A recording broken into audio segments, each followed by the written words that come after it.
मैं एक नाच का गाना गाने जा रही हूँ, आप लोग सुनिएगा। अगर आप लोग को अच्छा लगे तो लाइक सब्सक्राइब और शेयर जरूर करिएगा और कमेंट बॉक्स में जरूर लिखिएगा मेरा नाच गाना आप लोग को कैसा लगा और पूरा फुल वॉच में आप लोग देखिएगा।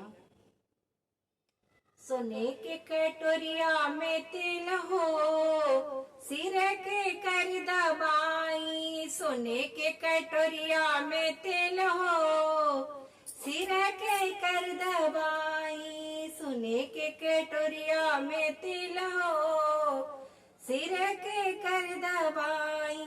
सास क दबाई के ससुर क दबाई, सास क दबाई के ससुर क दबाई। हमरो पिया परदेस हो, सिर के कर दबाई। हमरो पिया परदेस हो, सिर के कर दबाई।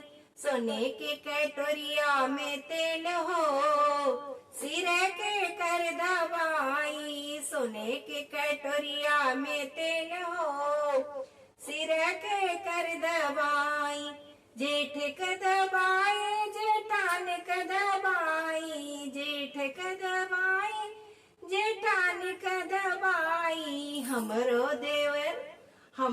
देवर कॉलेज हो, सिर के कर दबाई। हमरो देवर कॉलेज हो, सिर के कर दबाई।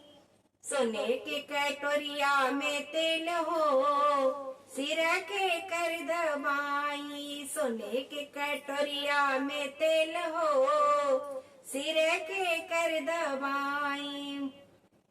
देवर क दबाई, देवरान क दबाई। देवर क दबाई, देवरान क दबाई। हमरो ननद ससुराल हो, सिर के कर दबाई। हमरो ननद ससुराल हो, सिर के कर दबाई।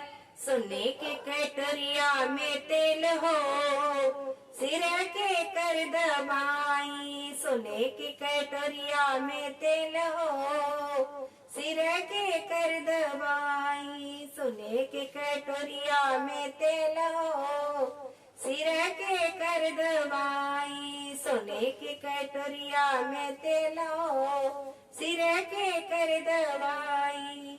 धन्यवाद।